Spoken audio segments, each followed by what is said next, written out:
Okay, we are going to get into the nitty-gritty of everything NAR settlement that has been all over the freaking news. As of recording this, what is today? Today is March 21st, so the news has been out for about a week, maybe even less. I think it came out earlier this week. But I've been kind of quiet on social media as I'm honestly just watching all of the noise online with shock and awe from the reaction in our industry. It's real cringe, to be honest. And so I just want to get straight to the point, and I'm going to tell it like it is in this episode about what this NAR, which is the National Association of Realtors settlement, actually means for agents and for people who are looking to buy and sell. There is just so much misinformation. So to start it out, the media is going ham wire with this stuff, haywire, whatever you want to call it. I feel like as soon as the news broke out and NAR made the announcement, every single news outlet was going bananas with it with the wrong information. So this is why when we're consuming content, you have to always take it with a grain of salt and actually read the freaking article and not just go off headlines. So what CNN said was the 6% commission on buying or selling a home is gone after Realtors Association agrees to a seismic settlement. Okay, first of all, that is completely false, and they are spreading this around as if we're never going to see a 6% commission again, which is completely false. So I saw that one. My husband called me and he's like, "What do you mean you're not going to get paid anymore?" And immediately I was like, hard eye roll, like you don't, no. Just hold on, guys. So all this isn't even going into effect, okay? It is a proposal. NAR has come out. They've been in a lawsuit for a number of years over commissions, and they just came out with this settlement that they are proposing 2 changes to improve the marketplace, and not every brokerage is required to make these changes. That's another thing that's not being said.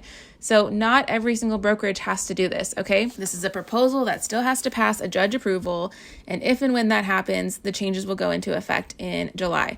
So what are the 2 things, right? Just straight to the point. One thing is no more offers of broker compensation are allowed to be advertised on the MLS. So today, if you look on the MLS, I can scroll down to the bottom of the page and it says buyer's agent compensation is 2.5%, which is the standard or whatever. You see that the most common. I can't say standard anymore, but it's like average. Let's just say that. Sometimes it's 2%, sometimes it's 1%, but it's clearly listed on the MLS what the buyer's agent will get paid if they bring a buyer. Okay, so all they're saying is we can't do that anymore. The MLS is no longer going to have a spot to say the buyer's agent compensation. So what about everywhere else? Can you post a compensation on a flyer, on your social media, on your website, on door hangers, on your yard signs? Abso-freaking-lutely. There is nothing in the information that came out from NAR about where else you can't or cannot post that information. So, for example, if I'm a listing agent, I could put my yard sign in the yard and say offering, in really small print, offering a 2.5% buyer's agent compensation. Like, done. That's it, guys. No one is ever saying there is no more commission or no more 6% or no more 5%. There's no numbers associated with this, okay? So once we get over that hump, realizing, okay, great, we have some room to be creative here and we're still going to want to charge our buyer's agent commission, okay? Second thing that NAR is saying is that there must be written representation agreement for buyer's agents. This is now going to be required. So as of today, this has not gone into effect yet, and so there is no requirement for a buyer's agent representation form. I can work with somebody, do everything from start to finish, but we don't have a contract to say that the buyer is solely working with me and we are in a locked-in client-agent relationship. It's on good faith at this point. I've never had to twist an arm or convince anybody, and I don't think that that's going to continue. It's more so, it's a good thing. This is the reason why, okay? You are going to have better clients, more serious buyers. You're going to close more deals, and it's going to be more transparent for clients. So this is why that buyer's consultation is so freaking critical, because right now, like let's say someone comes through open house, they're interested, they're not pre-approved yet. Okay, great. I'll do the intro to get them pre-approved. Then we start showing houses, but we totally skip the consultation. We just go straight into showing houses. Well, guess what? They missed out on all the information that they should know about statistics and data, about the appreciation of Hawaii, about the cost of owning a home, about what's their game plan to exit in 3 to 5 years, or how long are they going to live in this house, what's most important to them. We glazed right over that and we went into showings. Well, now, like hypothetically, let's say we've been showing for 2 weeks and they're gun shy. They don't want to swing the bat. They don't want to make any offers because they just feel like it's too expensive. Like, we'll tell you that the reason being is because they don't have that important foundation building education piece that talks about building wealth through real estate, that had those seeds planted about what happens when you own home, like real estate in Hawaii for 3 to 5 years, and even better if you can keep it 10 years. They lost all that information. And typically when we're on that call, I'm also sharing my personal background. I'm sharing 1 or 2 client testimonials and some storytelling about how we've helped clients win over the years. And it just really gives more context and helps build trust with the client. And that's the perfect time to say, by the way, this is what I charge to work together. Just like if you were to hire a lawyer or you were to hire a coach or whatever, I'm going to be your real estate advisor, and my experience and my expertise and my time is worth X amount. Okay, so this is why it's so good, is because you have to know your value proposition and be able to clearly explain this to your clients. Hey guys, I hope you're enjoying the podcast, but real quick, if you are someone that's super overwhelmed and you're worrying, how the heck am I supposed to do all this stuff? I want to tell you, I have a really good 4-week course for you. It's called Core Values of Your Calendar. It's super succinct to the point, filled with stories about how I've overcome overwhelm myself and the strategies and tools I use today to do all the things that I'm doing today. So I've been there, I've seen it. I mean, I still see it on my feed today. All the influencers who are telling us, do this, sell more, be more, post 12 times a day, right? And it's freaking impossible.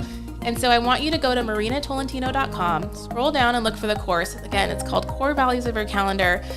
Read it, see if it's right for you, but I would love for you to dive in and literally implement the tools and systems and strategies that I've learned over the years and have paid thousands of dollars in coaching to get this information and give it to you in this course. Check that out and we'll get right back to the podcast. So for all the agents who are like wishy-washy, onesie-twosies, like hobby agents, they're not going to have this confidence when they're having this conversation. Whereas I will point blank look you in the eyes and say, this is how much it costs me to work with me. And this is how I feed my family. I not only help listings, I also help buyers. And this is how we're going to do it together. Okay. So it's just an additional conversation we're going to add to our buyer's consult to say, I want to charge this much. And again, it's up for negotiation. I'm not going to say it's a hard sell, I'm 4% or I'm not working with you.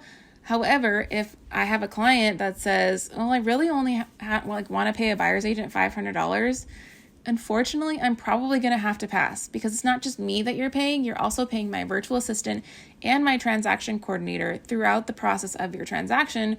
And I have to pay my brokerage. And so there's nothing left for me at the end of the day with only $500. You know, there is a certain sweet spot that we have to stay in to make it make sense for my time and my value to work with you. So it needs to be mutually agreed upon, but it is absolutely 100% negotiable and always has been. Okay. Make that all bold. Always has been negotiable. Okay. But we cannot keep this phrase around that says, I'm free to work with as your buyer's agent and the seller pays me, so you don't have to pay me anything, which is not technically true. Okay. This is something that we've kind of glazed over again as agents, and just, it's been like a stereotypical phrase that has been said, but technically, as a buyer's agent, you bring the buyer to the seller, which then the seller pays the buyer's agent back, okay? So the money is coming from the buyer, and it always has been. Do we understand what I'm saying? I'm going to say it one more time. It's not that the buyer's agent's free and the seller pays the buyer's agent. It's that the buyer offers on a home, which then that money gets transferred to the seller, and out of the seller proceeds, the commission comes to the buyer's agent. Okay, so the money comes from the buyer. It always has been for the buyer's agent's commissions and the listing agent commission. The seller is not coming out of their pocket previous to the transaction and setting money aside for commission. Okay, it comes out of the net proceeds. Just one thing here, like one of the things I was wrestling with over the last week is, what is a good script, or how do I make this make sense to my clients without it being awkward or without it feeling like I'm stickling them or overcharging them or whatever? And how do we navigate a market when a lot of my clients, like I would say 90%, don't have much cash. Like most of my clients are VA loan buyers, meaning they're veterans or active duty. And my goal is always to get them into a home with paying no money whatsoever. I want their earnest money returned to them, and I want all of their closing costs covered by seller credit in this marketplace. And again, this is for spring and winter of 2023. Going into 2024, we can do this. However, when things get a little bit more competitive, we might have to change up our strategy. But for now, that's always been my intention, is to help my veterans and active duty pay as little money as possible, and ideally no money. In this case now, this new landscape, we might have to have a conversation that says like this. So for me to do all of these things for you, which I would have a typed up or a presentation that shares my market value, my expertise, all the things that you get when you work with me, I charge X amount. Some houses are going to offer a buyer's agent's commissions, and some may or may not pay all of it. So again, if I'm charging, it's whether a percentage or a dollar amount, let's just hypothetically say I charge $5,000 to be your buyer's agent. Some listings might not pay might not pay any of it or all of it. So as we're navigating the market and doing showings, it's just something to be aware of, that if the home doesn't offer my full amount, you will need to make up the difference in cash. And this can help us rank and select the best home for you. So just like different homes have different HOAs, just like different homes have different taxes and insurance, now we're just going to have to factor in, does this seller offer a buyer's agent commission or does it not? And if it does not, are we willing to make up the difference with our own cash? Okay, that's literally the conversation. So the way that we would list this out would probably be a negotiated compensation in a purchase contract, where you could put that in special terms or an addendum. And then again, you can always negotiate this as you offer on each home. You can say, hey, I'm going to present this offer. However, with this offer price, we are also asking for a buyer's agent compensation of XYZ. So just because something isn't advertised as we want, just because something isn't covering all of our buyer's agent's commission, it is still negotiable. And this is why it's so important to have a negotiation ninja as an agent.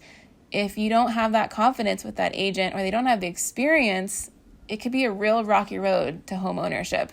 So that's why this is like so good, because you're going to narrow it down to the true professionals. I think that's like my biggest, yes, this is a good thing. This isn't like the sky is falling. We aren't whining and complaining that we aren't getting paid. I'm actually probably going to get paid more, because my clients will truly understand the value and all the things you get when you partner with someone like myself, okay? The change, like I said, changes are just proposed. They need to be approved. This isn't for sure. And again, not every brokerage is included in this settlement. So some of the biggest ones like Compass and EXP is my brokerage, we're not included in this, guys. So this doesn't even apply to us yet. Obviously, I think things will keep transforming as the days go on. But I'm just going to keep leaning on my brokerage's advice, which is very, very smart people, as well as the agents in my community, to be a sounding board as we navigate this together. So, recap, what has not changed? Negotiable commission has not changed. It has always been negotiable. When I go to a listing agent, I say, hey, this is typically what I charge because I offer all of these services, and this is typically what buyer's agents are paid, and I just ask them, what do you think is a fair compensation that you'd be willing to pay? Then they give me an answer. We have a conversation. If it's less than what I need to do my job right, I will educate them and say, okay, if we drop this value, then unfortunately, I'm going to have to drop my services because I can't pay everybody else that's involved. I can't pay my videographer and my photographer or my TC or my admin to do the job that is needed to do this. It takes a village. When you hire me, you don't just hire me. You hire all these other people and their livelihoods too. And I'm okay and willing to walk away from a listing. Obviously, there's friends and families discounts that are negotiable. So when I list a home for my auntie or uncle, I'm not necessarily charging retail price. That is always negotiable. And educating, honestly, your clients on the value of, again, your services, guidance, and experience. Like, it's not just pick an agent in the box and see what happens. Like, you are picking someone who has unique skills and talents for your specific home, okay? Okay, another reason why this is a good thing. Sellers have a huge competitive advantage if you're offering the fair compensation for a buyer's agent. and can cover their price in full, knowing that 90% of buyers work with real estate agents. So you will want to ensure that your listing is the most desirable to buyers and their agents. Okay. So again, if 90% of people looking for homes are working with a buyer's agent, don't you think it's smart to incentivize that group to come to your listing? 100%. Okay. And we only have 10% of buyers who are going around, based on Zillow and Redfin and just walking through a house. Okay. And they're probably going to end up working with the buyer's agent even after the open house to actually help them navigate and negotiate their contract. So again, buyer's agents are not going out of style. They're not going out of business. They are still very much needed. And I think as we navigate the future, the ones who have the most value to add and the ones who are the most professional are going to stick around and thrive in this new landscape. So this is why it's so important to have great support, great community, great mentorship. And if you don't have those things, here's your sign, because you're going to need it. And not to say that real estate's about to get crazy or that it's the Wild West. Let's just be clear here. This is a good thing, and it's causing our industry to get rid of all the unprofessional ones that we have. And maybe the ones, hint, that are screaming, the sky is falling on Instagram all over the place.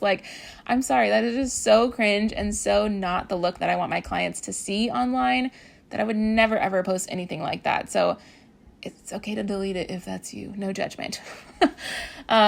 But again, just remembering that the best entrepreneurs, they think of opportunity when change arises instead of retreating and fear and what ifs and worry. When I heard this news, I was actually excited. I was like, oh, okay, this is a little different, but what does this mean for my clients, right? How does this have my clients in their best interest? And it really does. Hey ladies, real quick, if you are looking for a mentor, I just wanted to remind you that I offer mentorship to entrepreneurs. So if you're someone who has a never-ending to-do list and you're spiraling out of control and feel like your business doesn't have a track plan, I want to work with you every single week for a month at a time. It's super simple, but I come from over 10 years of experience doing this myself, and now I'm willing to give that information back to people. So I've mentored real estate agents, I've mentored wedding photographers, I've mentored other business owners, and they've come from a place of overwhelm mostly, and they really just needed clarity and a couple of action steps to move the needle, and we've seen gigantum leaps and bounds in their business. I can't even tell you. So if you're interested and you want to know what that looks like, I want you to go to marinatolentino.com, and there's a Calendly link there to do a 15-minute discovery call with me just to see if we're a good vibe check, to make sure we're on the same page, and I would love to work with you one-on-one to really boost your business to the next level. So let's dive back in. So choose the polished professional road and listen more than you speak in this future.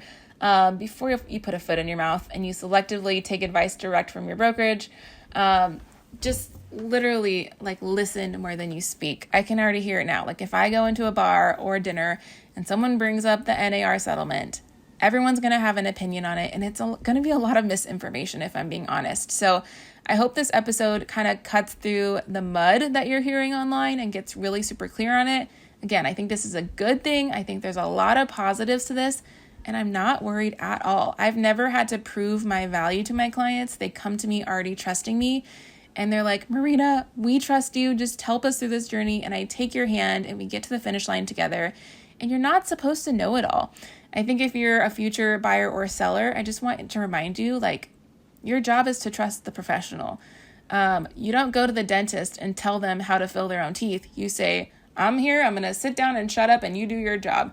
And not to say you don't have to say anything, but we are there to guide you and be your advisor through every step. And you're not supposed to know the purchase contract inside and out. That's my job.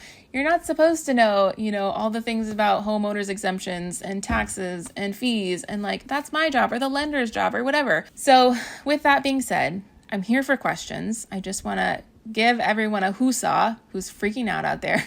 And just, again, find a group of community and mentors who are there to educate you with a sound mind.